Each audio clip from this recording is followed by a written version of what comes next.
Hello, everybody. Hey, guys. Happy end of February. And wonderful. I'm thrilled that we have a terrific audience.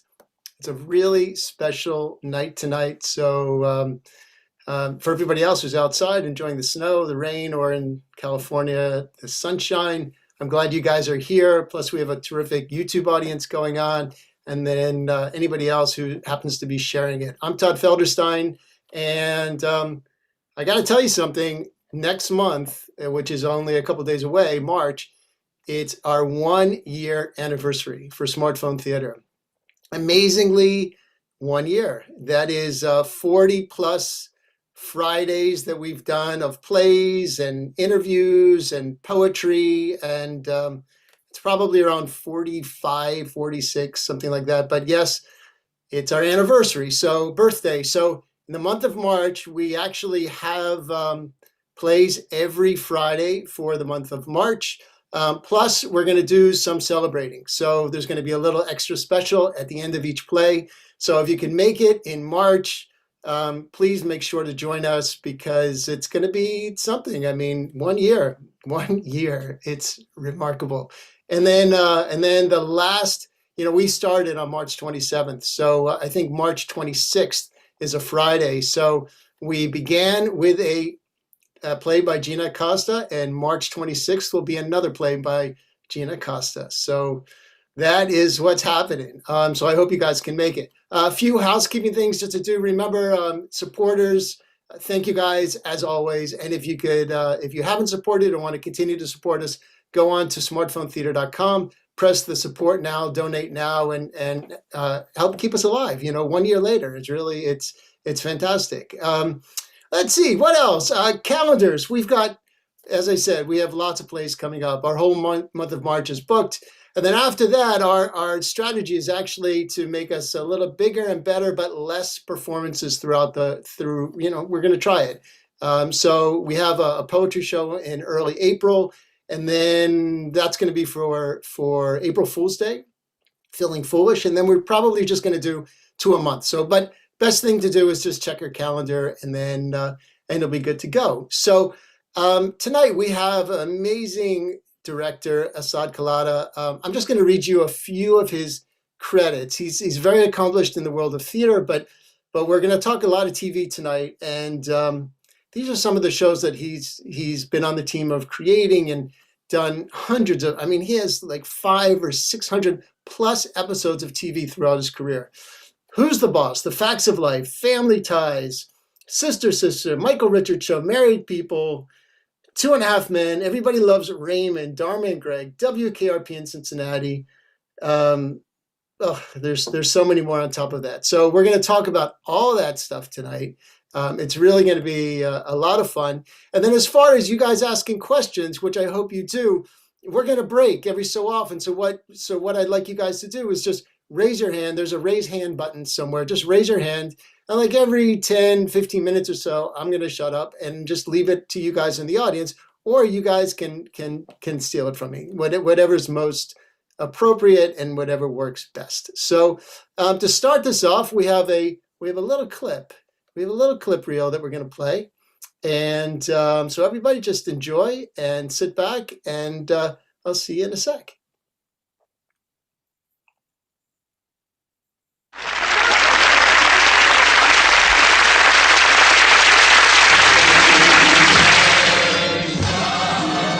Surrounding up golden gates and wings disappear.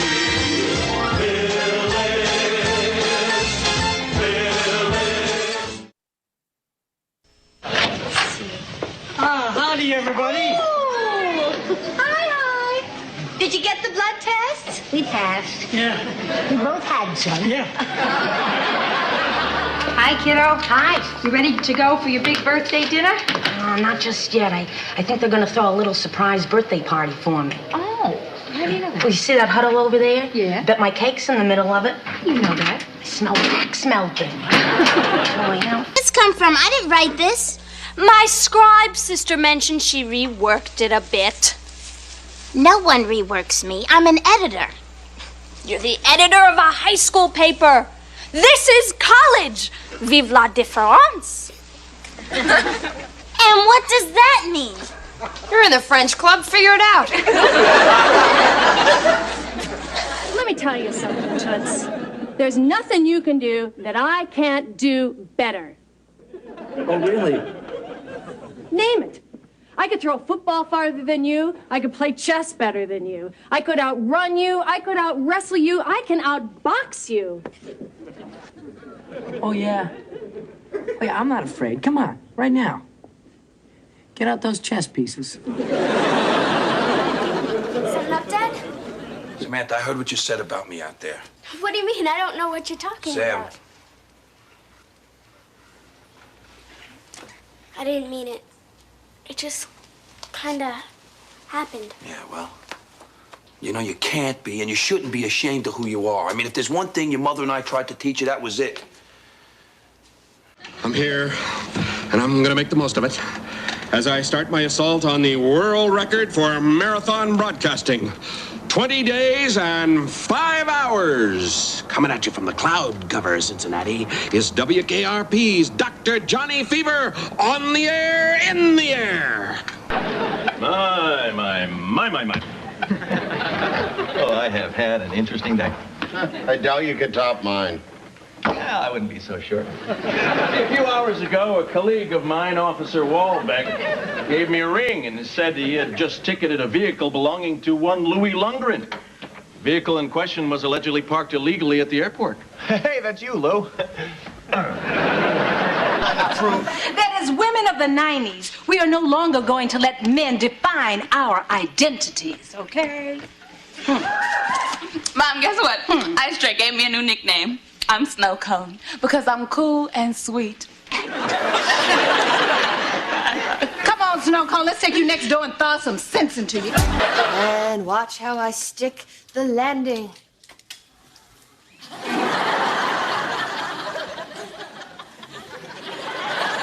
Kitty. Donna, I am perfectly happy to bring you to physical therapy, but I draw the line at playing the Romanian judge. Oh, and the crowd goes wild. The paper has a beautiful daughter, and we have to seduce her in order to get their secrets. I will seduce her. No, I want to seduce her. I'll seduce her. Let me seduce her. No, Michael, no, please. no. Can I I seduce got her? it. You'll fall in love with her. Yeah? So what if I did? That would take precedence, and I would expect your support.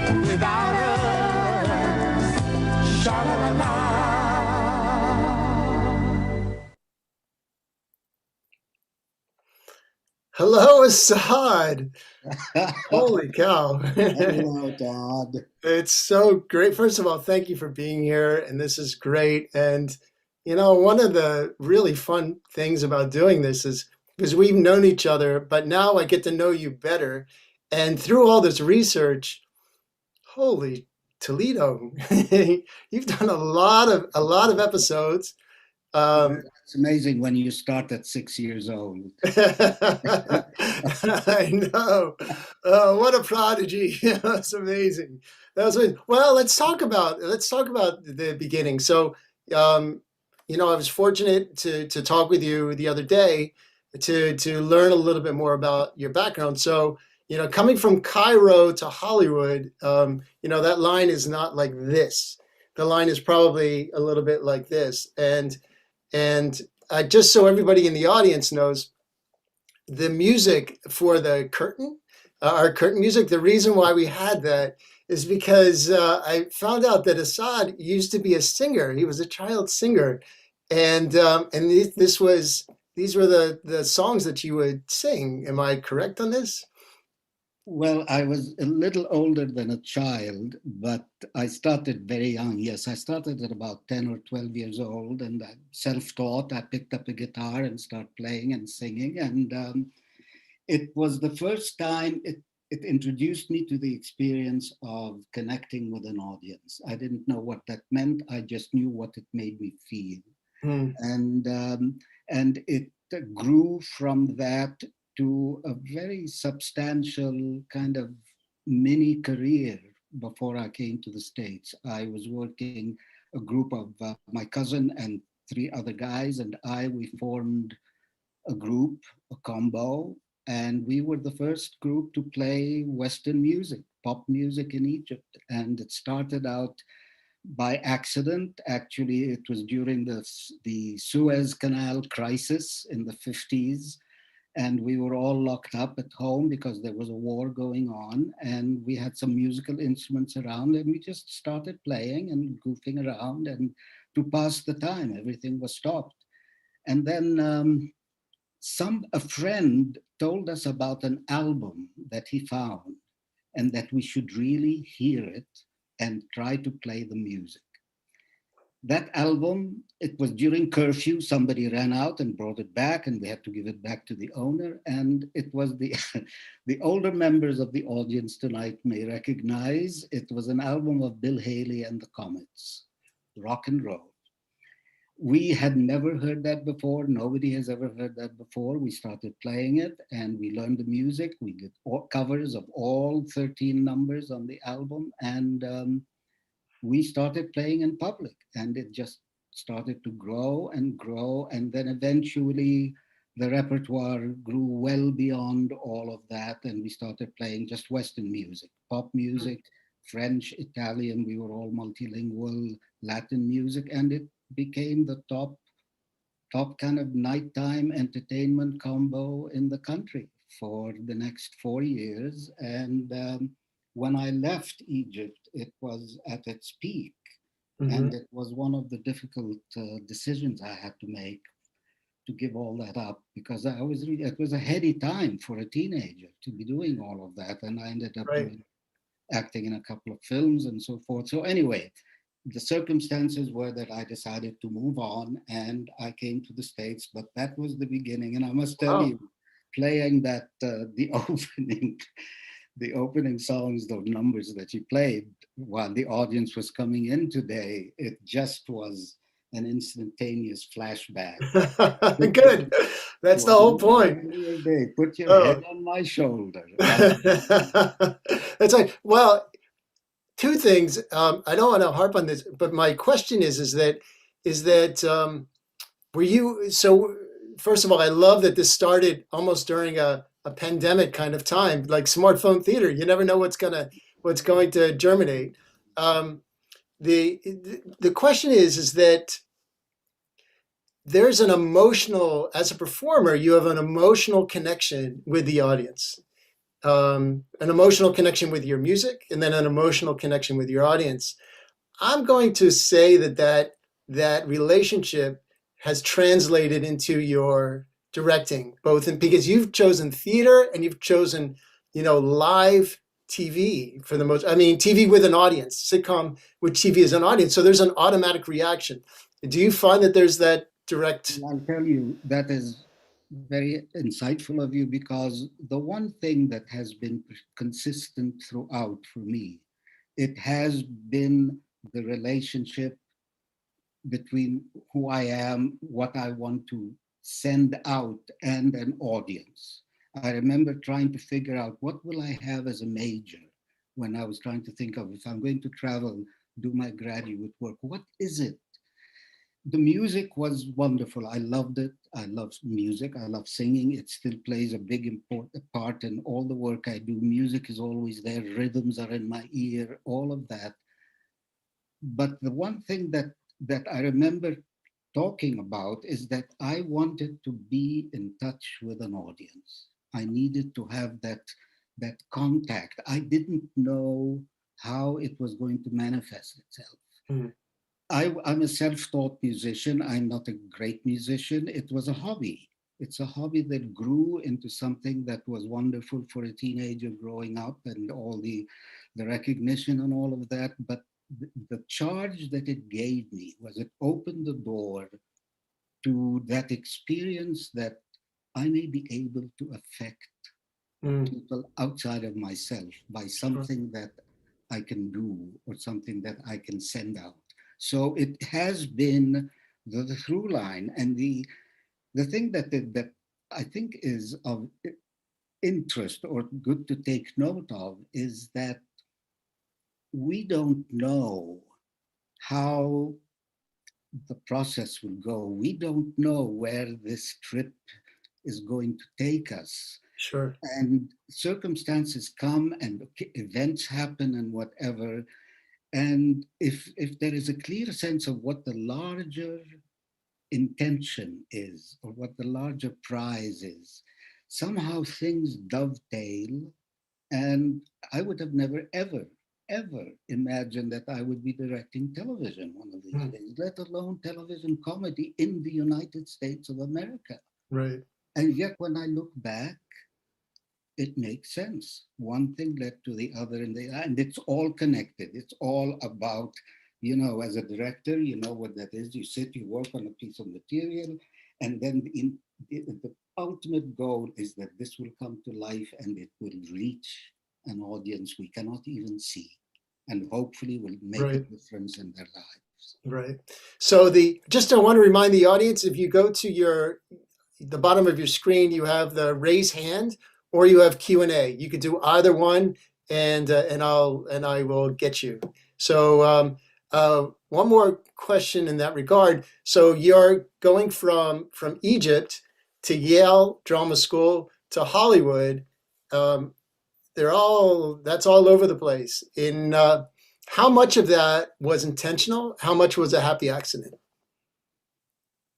The only intention that I could put my hand on was, first of all, I needed to be able to stay in the country when I graduated. United States, yes. In the United States, right. When I graduated.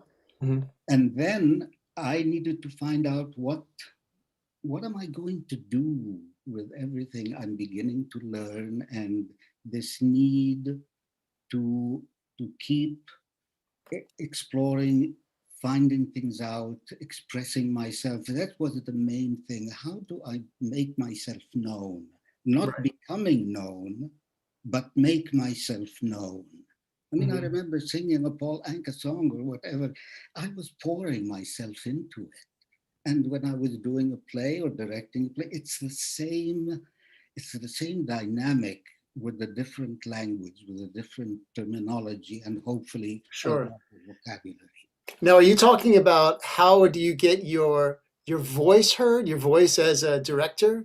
Or are you talking about, in today's world of social media explosion, how do I get seen? You're talking about your voice. No, what I'm talking about, because at the time we're talking about decades ago, social media was an unheard of thing. And Sure. I did have a lot of ambition. I mean, I started young, and there was a lot of recognition, and that is heady for a teenager, and it's seductive, and it's a feeling that was really kind of uplifting to have that at such a young age. But in all truth, the thing that gave me the greatest satisfaction was knowing that people keep coming back to see what we were doing. Great. And so when I shifted to directing, it was the same impulse as I read a play and it's about what does it do to me? So how can I communicate that to you? How can I affect you? Sure. So there is a delicate balance to maintain between ambition, which leads you to we want to be recognized, we want to be known, we want to be applauded. Right. But as I had to go through all of these different steps in the various phases that I had to go through, the thing that kept me going was not, I've got to be known, I've got to be famous, I've got to make money. It was, again, it's not to be known, but to make myself known. How can I let you know who I am? Right. Huh. And that was really, I didn't know that while it was going on. This is hindsight. I was a young guy when I came here. I was just taking one day at a time, trying to make do, trying to survive. But when I think back to try to quantify how did this happen, I think the through line has been what sustained me was that I feel that it's something I can do. like something I can do well. Now, where can I do that? And I'm intended to do it. There is a bit of self-aggrandizement maybe, but it was a sense that I'm supposed to be doing something with my life. Sure. What is it going to be? So Were your parents back in Egypt going, "Hello, Asaad, what are you doing?" they were my number one support. Excellent. And we were a bit of an unconventional family because we just were, I've always felt a little bit of an outsider wherever I am.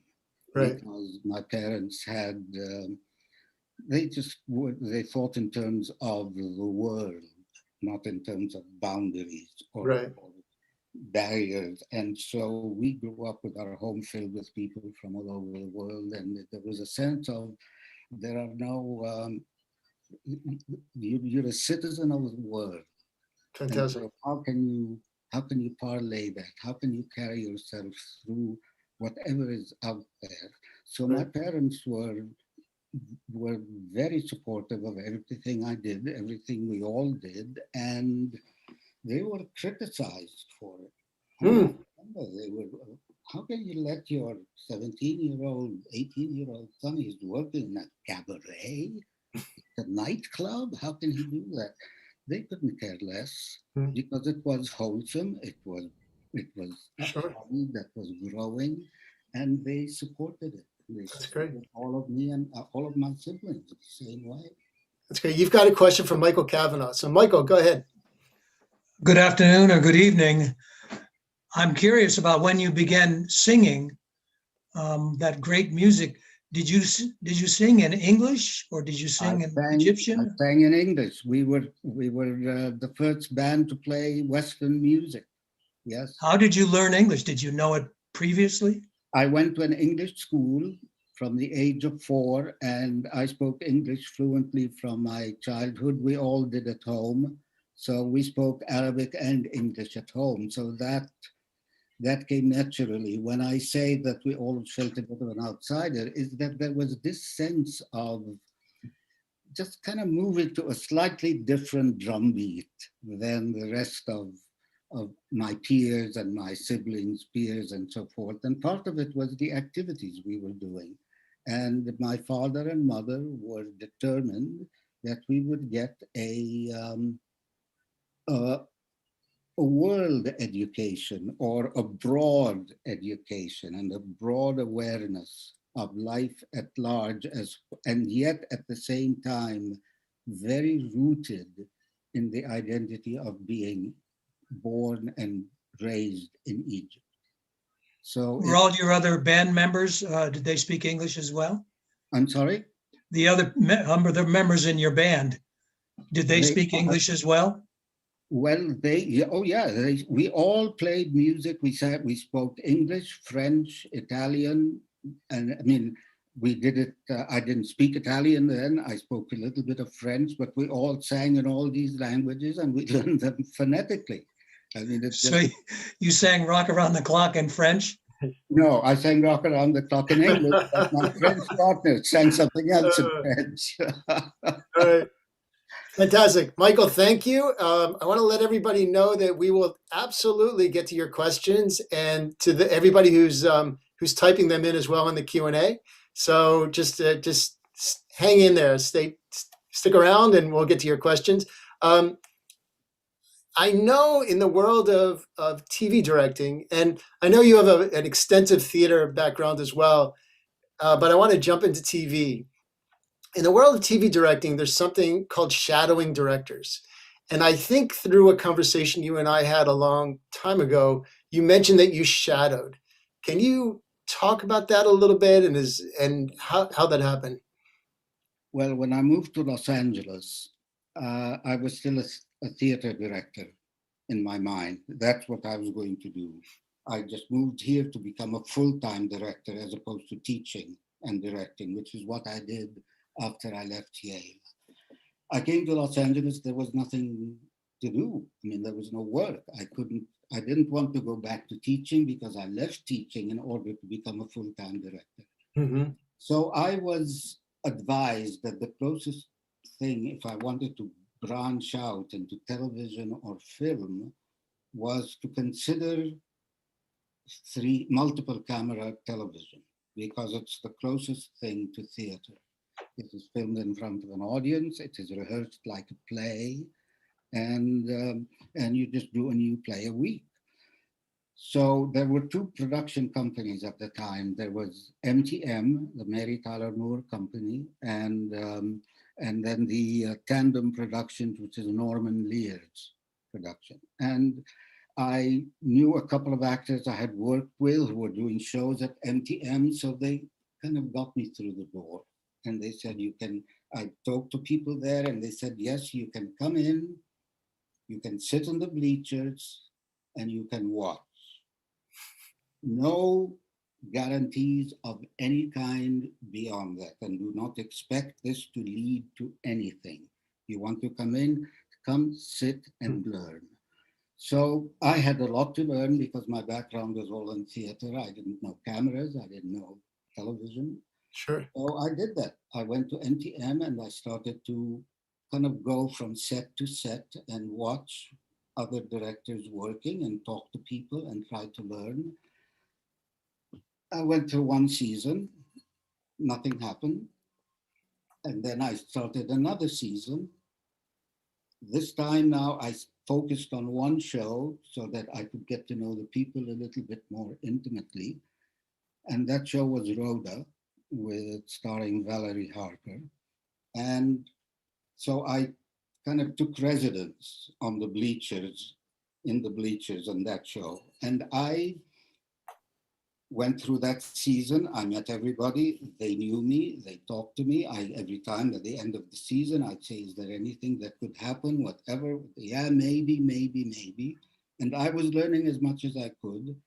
To make a long and rather kind of difficult story a bit shorter, this went on for 5 years. Wow.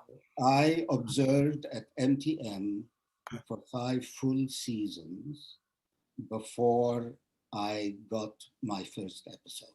Wow. That's a determination and persistence, perseverance. It was that, and I must admit, I mean, it was determination and perseverance and all of that, yes.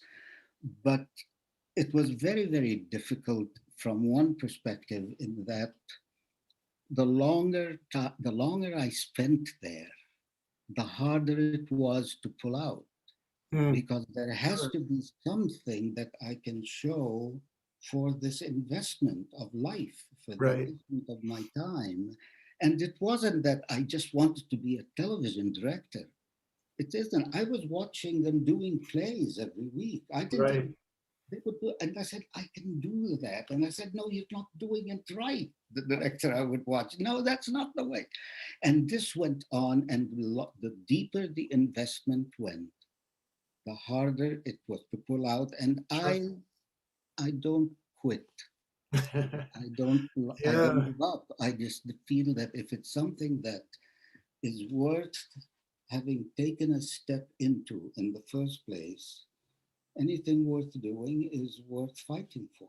Sure. Now, your first show was Rhoda, correct? Yes. Yeah. And so when was that? That was in 1976. Yeah. And how did that happen? How did they? Well, it was finally after, I was sitting in the bleachers watching Rhoda shoot and rehearse and all of that for about 3 years.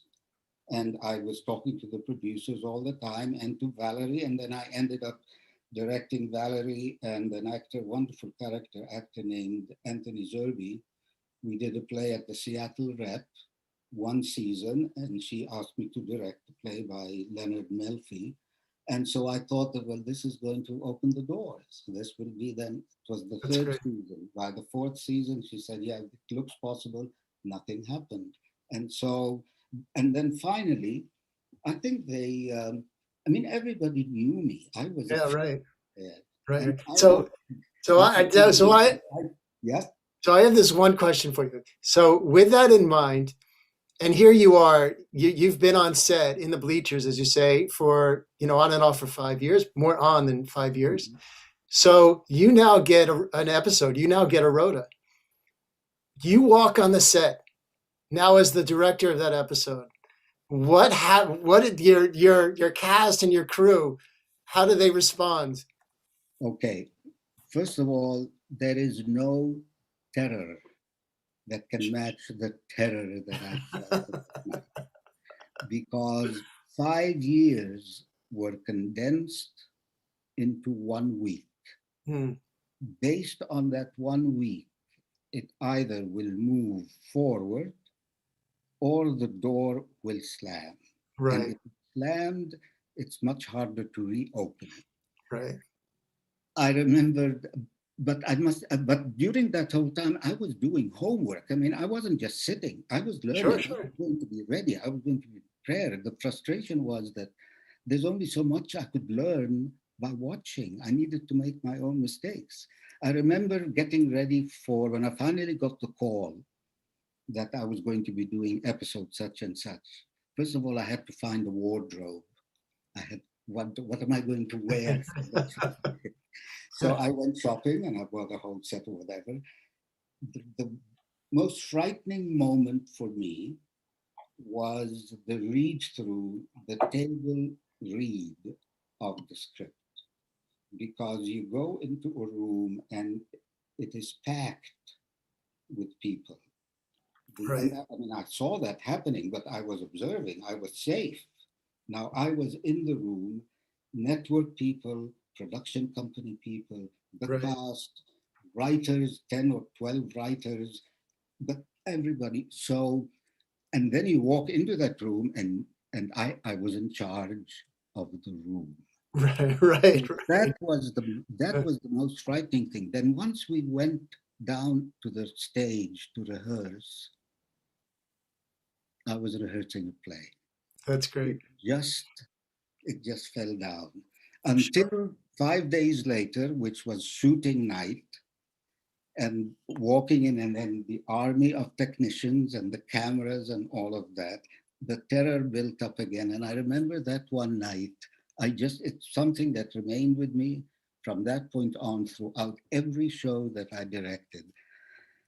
I just went into the little room they give the director, and I sat down, closed my eyes, and I just asked for two things: clarity of mind and calmness of spirit. Just give me those two things. I went out, the show, fortunately, it was a wonderful script, and the writer had told me later that he had been saving it for me Right. because he had been watching Oh, it. that's great. And the shoot went very well. And the end of that night, one of the producers came to me and he said, "This was a wonderful debut, and we would like you to do two more." One Fantastic. tiny anecdote is that apparently there was so much energy that was pent up in me that just once they slated the show, apparently I just screamed, "Action!" So guilty. I was so ready to say that. The AD came to me and said, "You just need to tell the camera people. Nobody else needs to hear it." So that was one of the first. Oh, funny. That's great. MJ Carmi, I have activated your talking. So if hopefully you're still here, all you have to do is unmute yourself, bottom left-hand corner of your Zoom window, and you're good to go. Let's give that a couple more seconds. Hopefully you could find it. If not, MJ, can you hear us? No, you cannot. MJ. All right, we're going to go to Dave Field. Dave, just unmute yourself. There you go. Great to see you. Hi, Dave. Hi. You have faced many challenges other people have thrown at you. Are there any challenges you have assigned to yourself? I think getting on the plane to come to the United States was the first huge one. And the challenge is that I think that it is, it's an interesting question, Dave, because I think that everything I've said yes to, everything I've chosen to take on has been a challenge for me.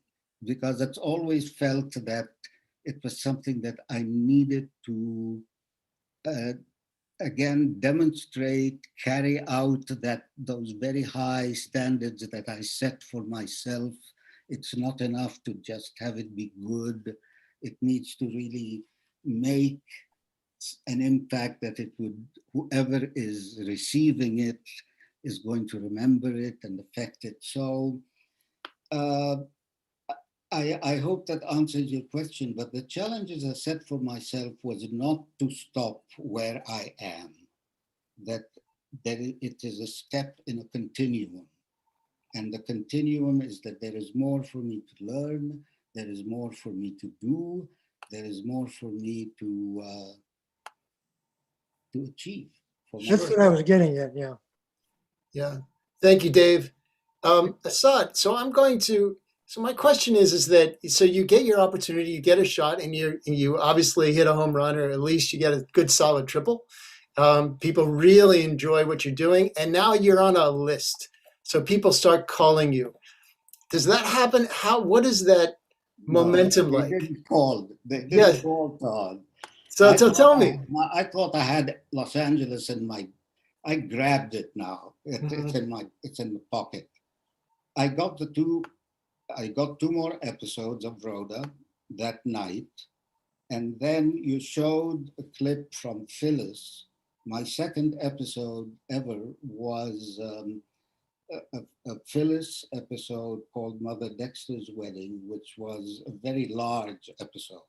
It was a very big challenge because it was a big wedding. These 90-year-old kind of couple, they decide to get married, and they're hilarious, by the way. They are so funny. That couple is hilarious. Wonderful. And so how to do, just to manipulate all of that, how to shoot a crowd, how to shoot that, I was still very raw. And I remember going to Jay Sandrich, who was the king of television directors. I mean, the inspiration to so many. He was directing the Mary Tyler Moore Show, and I had the audacity to go to him and say, could you please give me some pointers?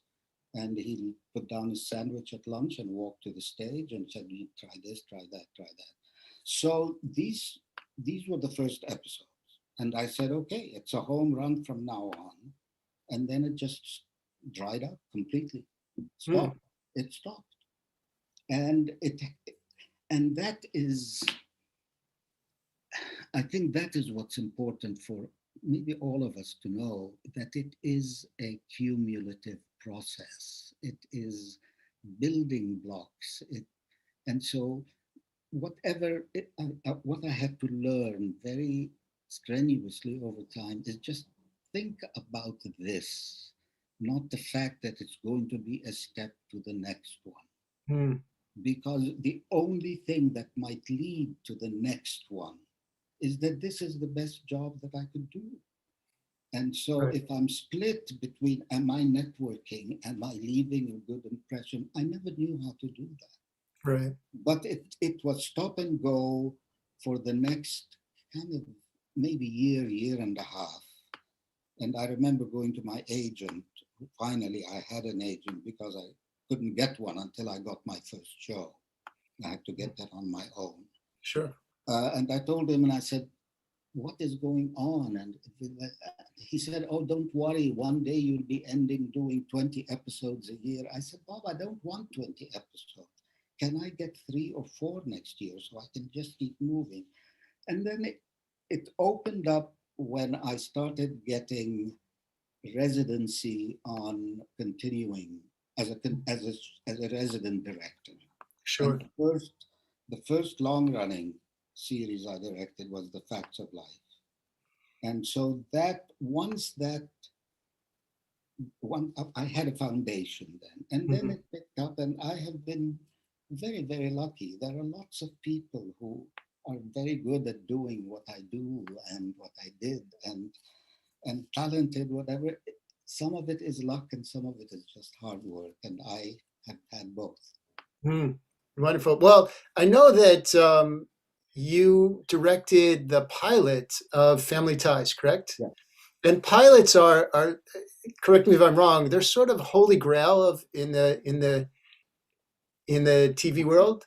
Well, they are because you're basically, first of all, they're among the most exciting work and the most frightening. It's exciting because you're setting the template. You are, it's like doing a brand new play. It's a premiere. Right. And then if the play works, if that pilot works, it could open up 10 years of episodes. I mean, there's a lot that rides on it. And it is, everybody is new to it. There is no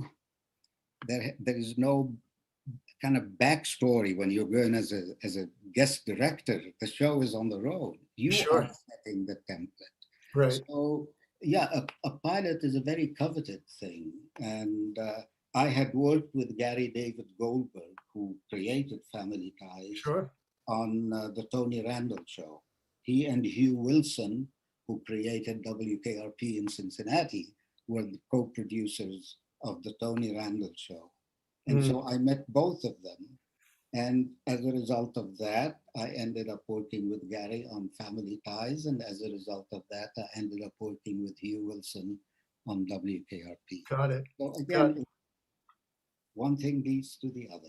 Got it. And I'm everybody who has their hands up, I'm going to get to you guys in 1 second. I have one more that just is going to tell in this is that, Family Ties, Who's the Boss?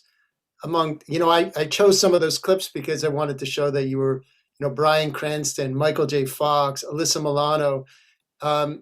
When you're working with really young actors, Alyssa Milano, 10 years old, Michael J. Fox, I don't know his age, but basically, and Bryan, and not age has nothing to do with it. And then Bryan Cranston, you're working with people who are early in their career, and are you, as the director, are you letting them go? Are you shaping them? Do you see that these people are going to have a long run? Are you pulling your hair out? Let's start with the first two. Michael J. Fox, when he got the role on Family Ties, I think he put his last penny on the phone call to Gary David Goldberg to know whether he got the role or not. Right. So he was very green and still starting out. And we worked on the pilot, and I remember him coming to me one night and one day, no, actually during the shooting of the show, and he was terrified. He said, "They hate me. I don't know. During rehearsals, he's saying, do you think they're going to fire me? Whatever. And it's just a matter of, for me, what I've always been grateful for in television, the work I did, is the theater background that I have, because as a director, you're a protector, you're the embracer to make people feel safe. And there are lots of directors in television who basically come in to do the job and set the shots. And there is very little time to find that special sentence, which you may have the only time you have is to say the right thing, because you don't have time to work for 3 weeks on an episode. So working with people like Michael, it was clear he was going to be huge. It was clear.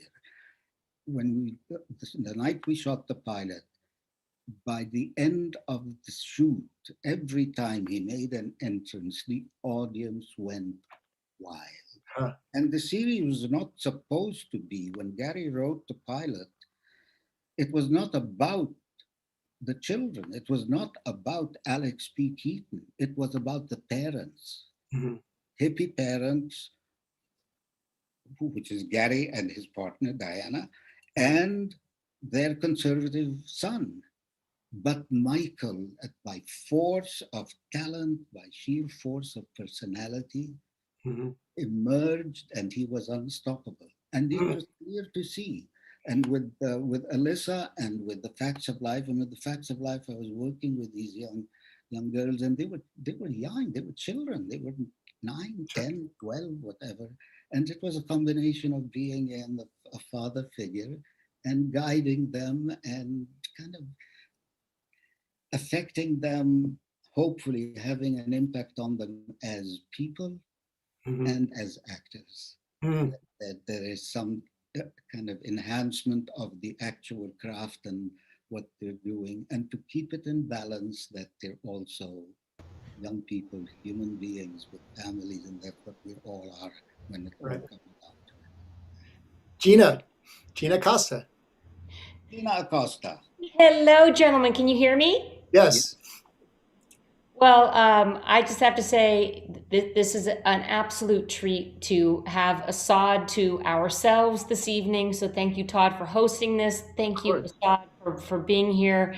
And Asaad, if you were on a desert island, would you have Grey Goose or Kettle One?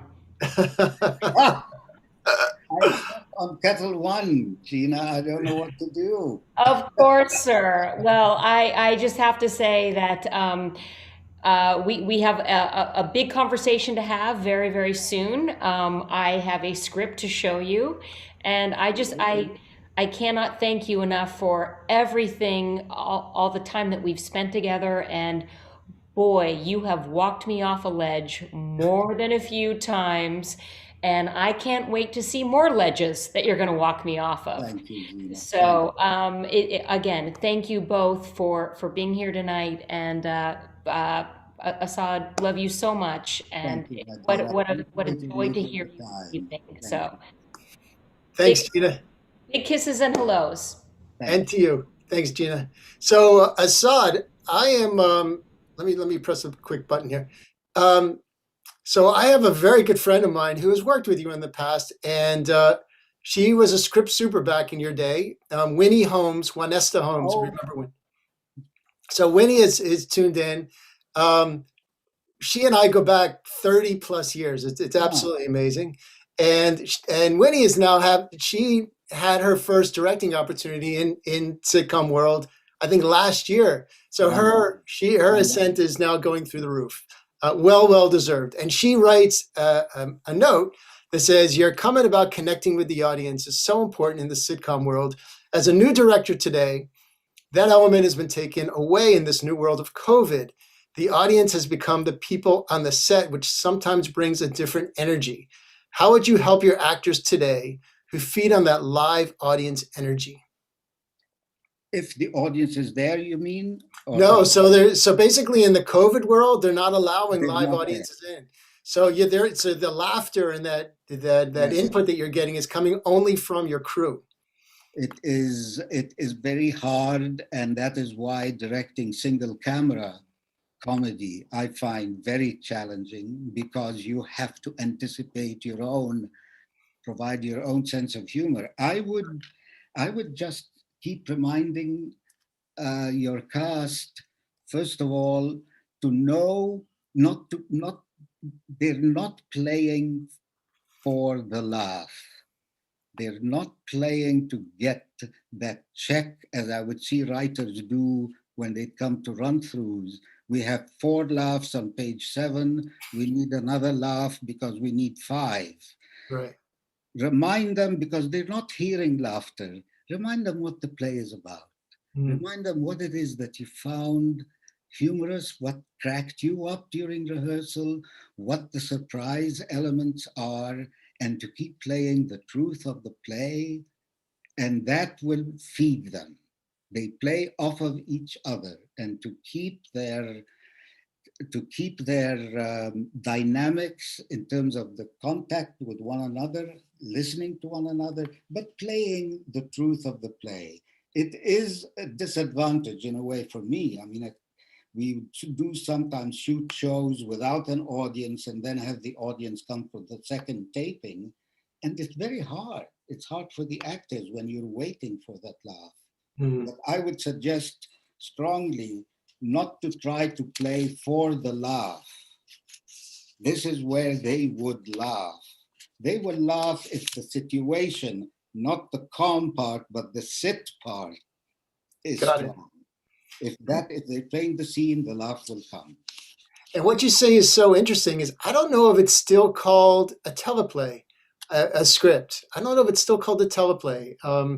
Not anymore. Yeah. So it's interesting. I love the fact that you keep more than the episodic. I mean, the 1 hour or the movies or stuff. Right. Mitch Levine. Hello, Asaad. Hello, my friend. it it is joy to see you. You have one of the great minds and one of the even greater souls of anyone I know. And thank you, Mitch. This is joy. Um, and by the way, today is Tony Randall's birthday. Oh, it is. Yeah, I saw a post from his widow. He would have been 199. Exactly. Exactly. I was wondering, and perhaps this is a pedestrian question, how do you engage your creative imagination differently in the theater and in the television world? It's a really fine question. In truth, Mitch, the process is the same to me. When I first read either script, it's looking for that center on which the material is resting. The difference, one of the big differences, and that's I had to learn that over time, is that it's about logistics and about time. It's compressing how to get to what I am intending or what I'm aiming for, to go from A to G without going through B, C, D, E, F, which is what we do in rehearsal when I'm doing a play. Let's examine all the options.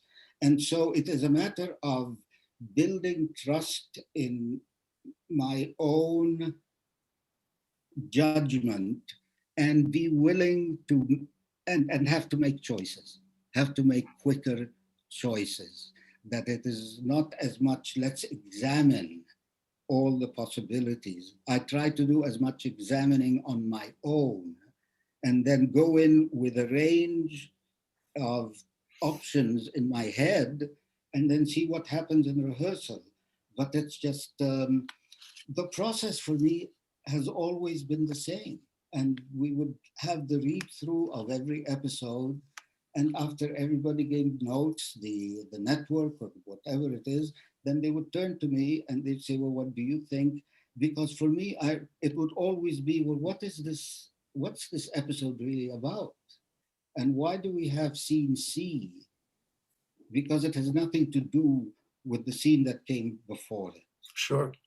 So the process for me, what guided me and what gave me my assurance, frankly, when I would be terrified, and I've always been nervous before the next day's episode, even after 200 episodes, I still wondered whether the same magic will happen again. Will it happen again? Will I find the words again? Mm-hmm. And then once I get there, of course it happens because we do what we do. You know, that's great. Yeah. So it is just the thing that gave me the confidence is, do I know what foundation of this week's work is going to be? And then, so which is what I do with the theater, except in doing a play, there is much more that is left open to discovery. We don't have the luxury to discover too many things. Well, that's a wonderful answer. Thank you so much, Asaad, for everything you give. Thank you so much. Thank you, Mitch. We have two more hands that are up. I know we're getting close to 6 o'clock. We're going to go a little long, but I want to respect everybody's time. Asaad, if you have to run away, just I am here. You are here. Good. So we're going to.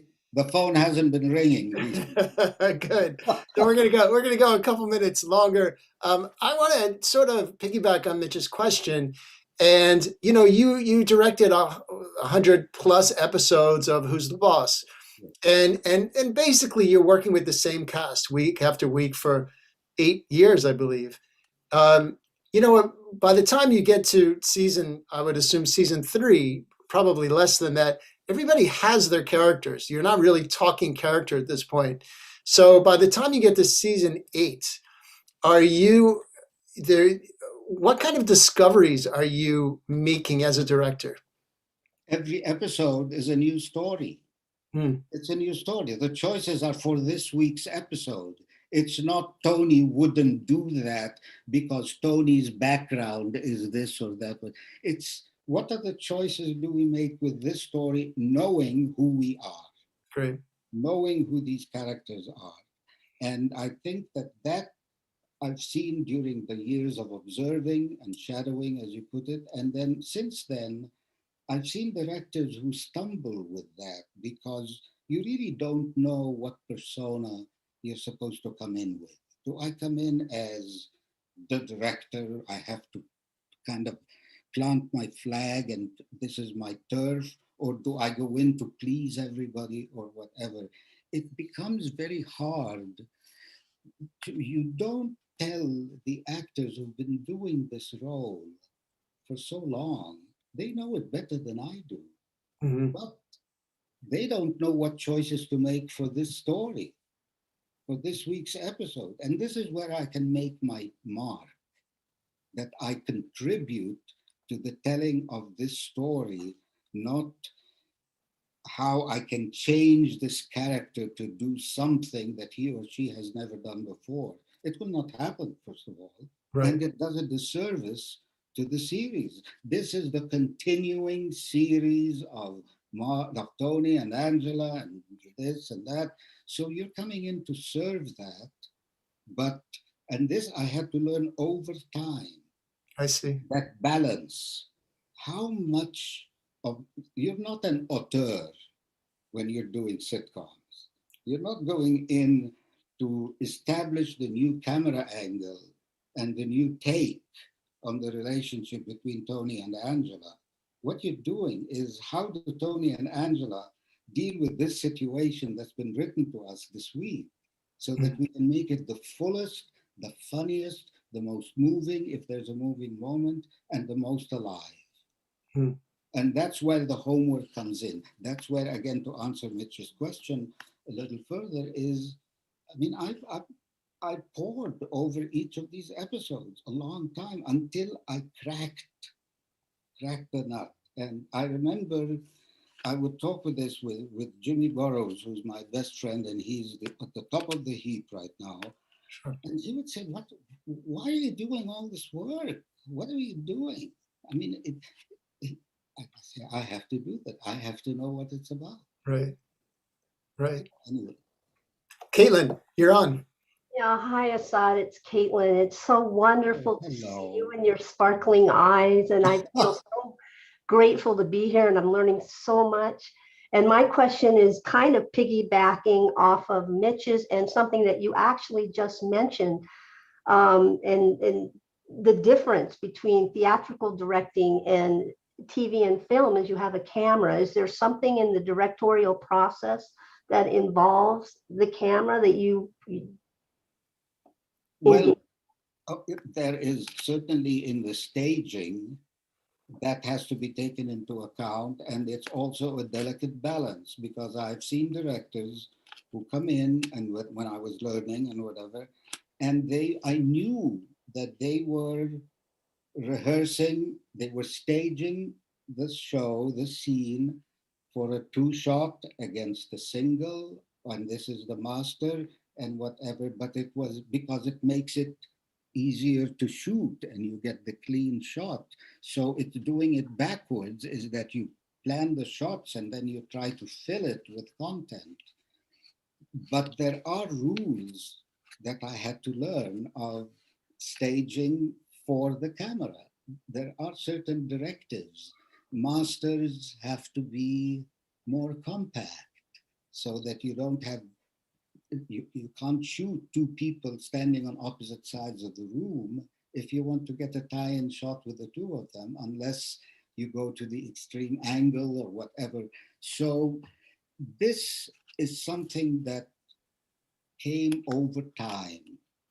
When I was watching and watching, I would try to get what is that formula? What are they doing?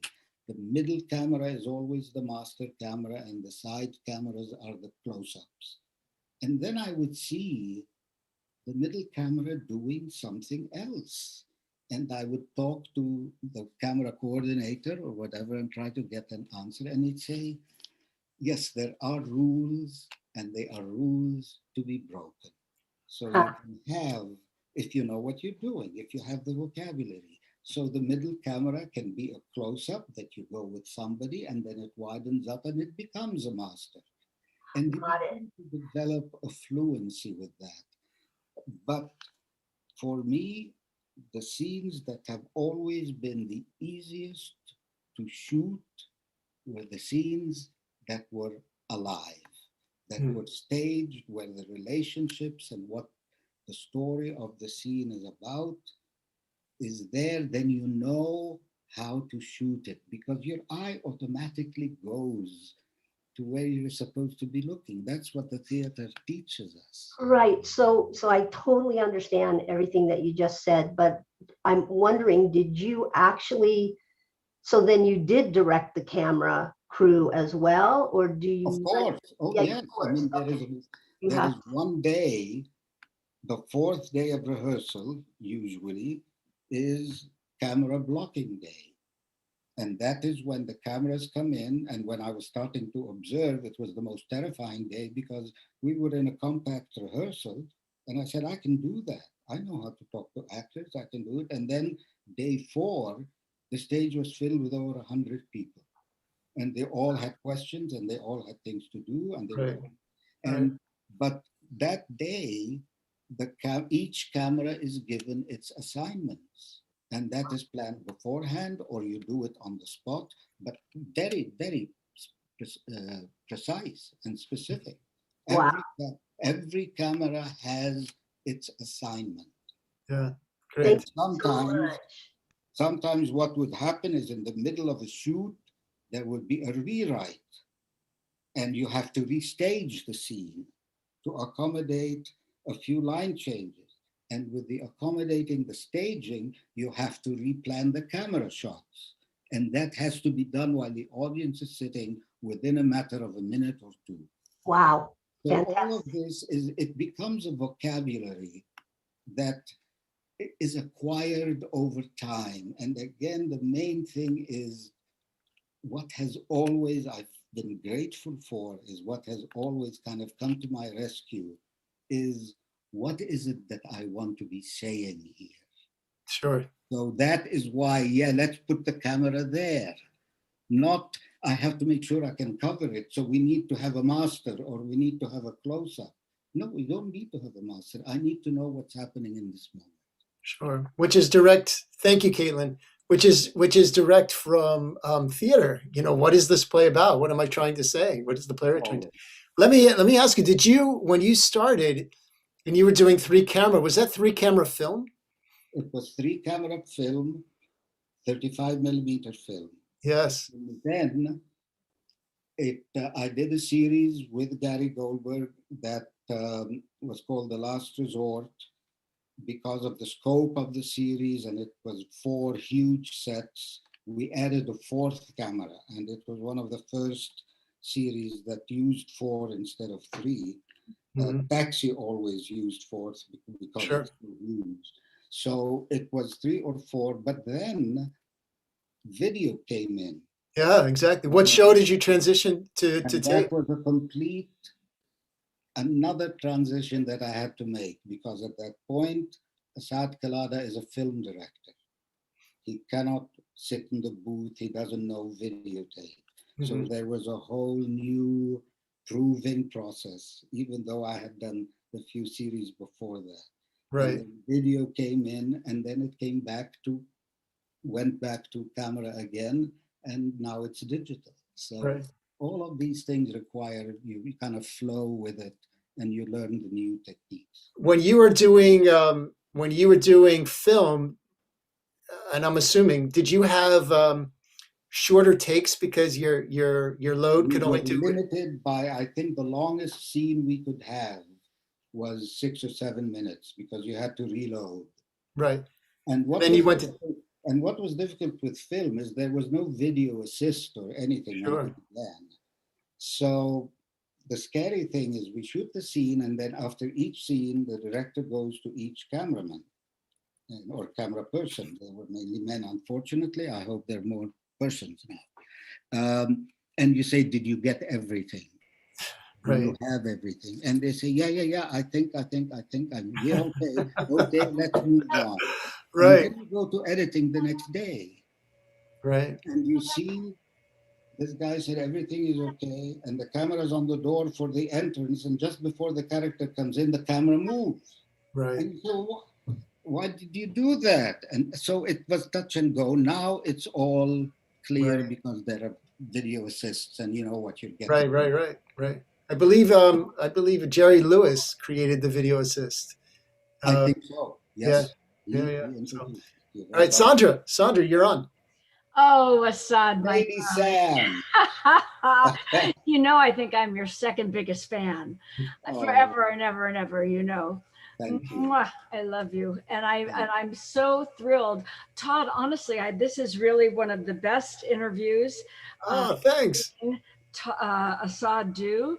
And one of the reasons is because I can really see your passion and your commitment, your knowledge, your enthusiasm, and it has whet my appetite again to get my tail back up on stage or back on a show, because I've kind of gotten lazy going, do I really want to do that?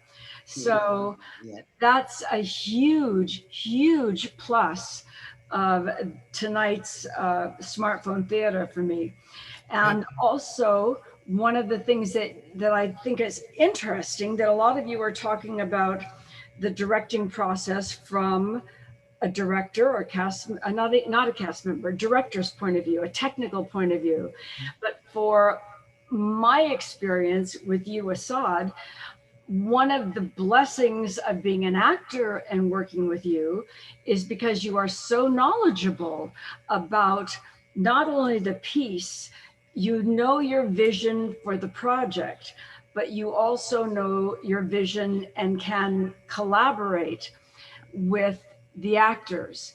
And that's the greatest joy of working, is when you have a director that you can really meld with. You never want to let you go, ever. Well, just don't. That's all I can say. It's true. And the things that you say that were applicable to you, like clarity of mind and calmness of spirit, that's so right on the button for us too. So when you share that energy, it rubs off. So I am so excited to get to work together again. We will do it. My love. And Todd, I wanted to mention one thing. You were saying something about, when you're directing actors on a long haul, you don't really need to direct the actors anymore because they know the characters. However, it's true that you know the characters and you grow with the director and you grow with the family that's producing it. However, each script introduces a new obstacle and a new relationship that's outside of that. So you really, there's a lot of things that can change in interpretation for a character as the series goes on. And that happens to be with the director as well, that you can work this out. The greatest joy, I think, of an actor and a director is the teamwork that you have, and a director who can communicate with an actor, which is one of the things I think the studio is really good about. I mean, how do you communicate with actors? And Asaad is at the top of the game there. So I love you, my darling. Thank you. It's so great to see you. I'm so, and you too, Todd. Thank you so much. Thank you, Sandra. It's great to hear you. Hopefully you. see you soon. Big hug. You know, there's something thought to follow up on that as far as working with long-term actors. There are also certain scripts, episodes that come up that suggest maybe going deeper with that character. Then it can be played both ways. It can be played as we are accustomed to, or you can just try to push it to another dimension.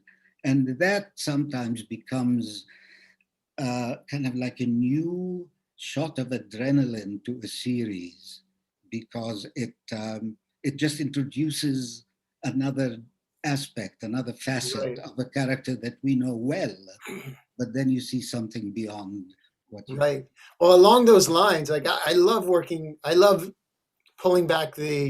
peeling the onion and finding more and more about the character. And there's the question of sometimes I'll work with a playwright who will say, it isn't, basically you're revealing more of the character than the playwright had intended.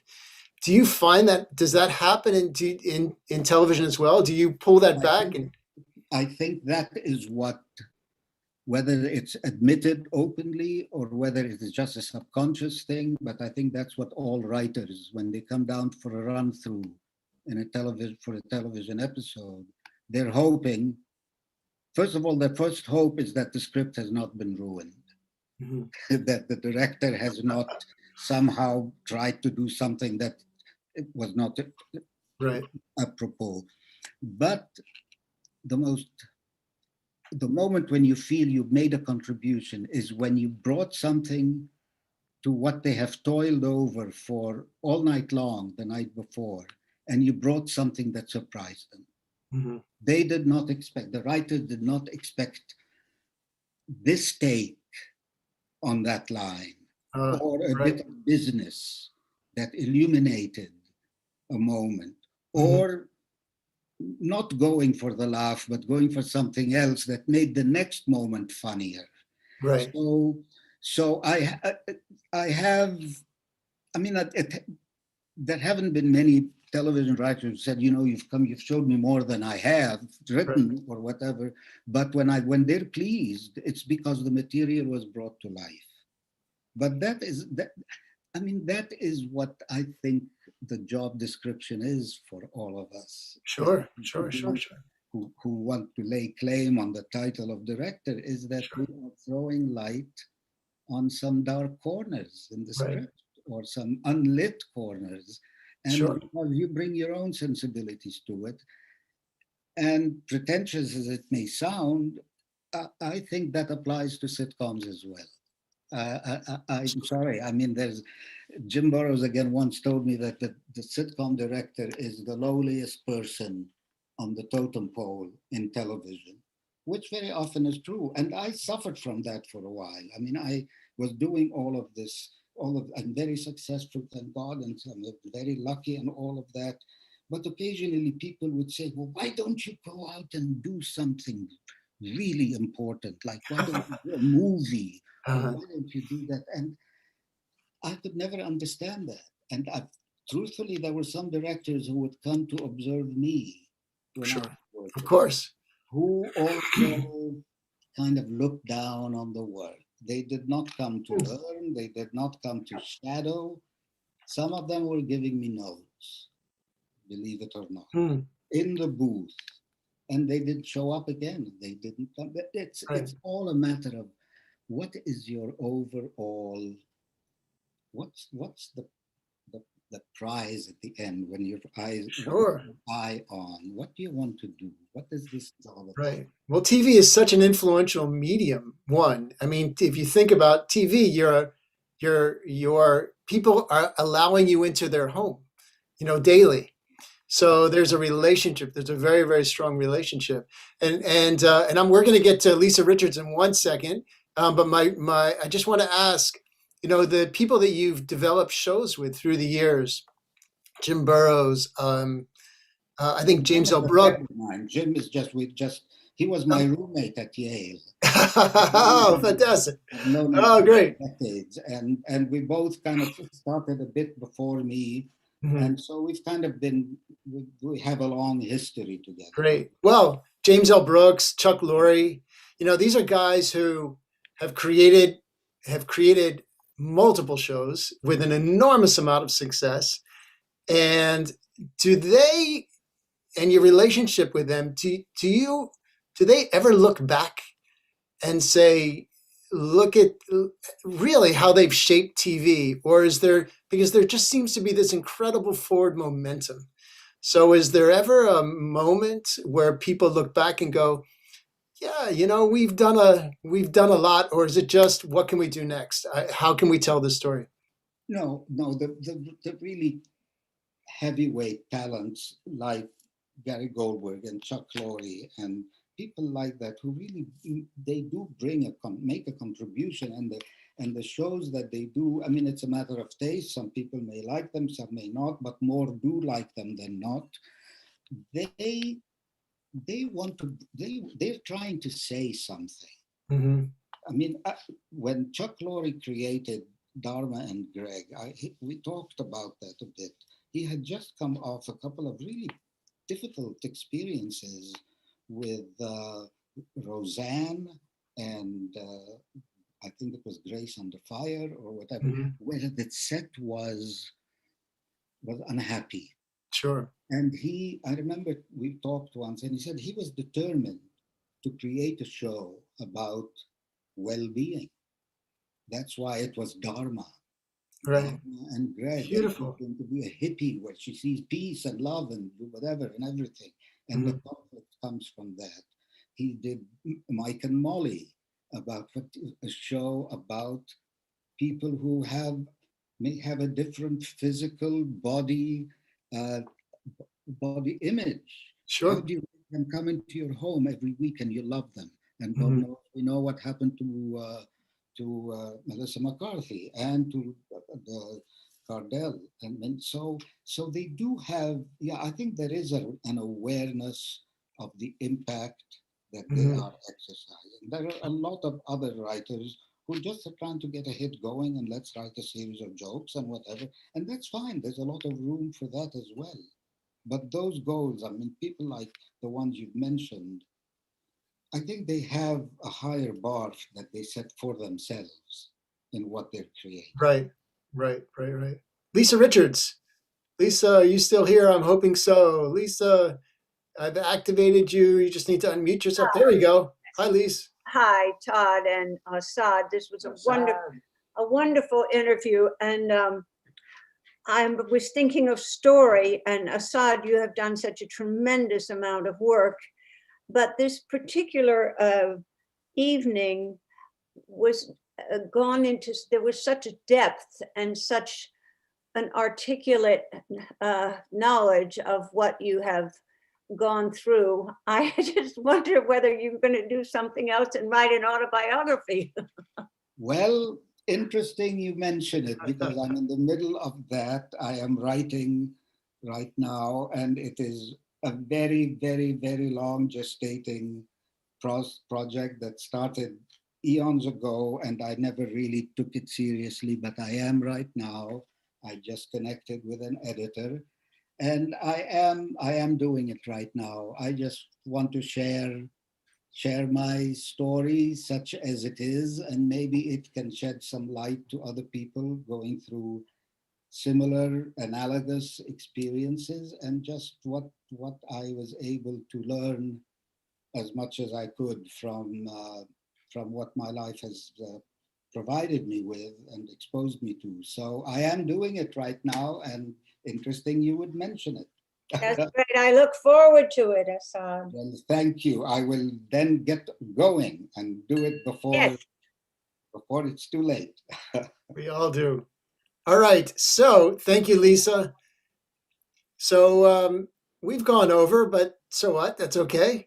And Asaad, this has been wonderful. So thank you so much. I'm actually going to send you. I just want to express, sorry to interrupt you, but I just want to express my own thanks to you for tonight. Certainly, I am flattered and I am humbled that you asked me and invited all these wonderful people to share this with me and with you, but also for what you have done this year.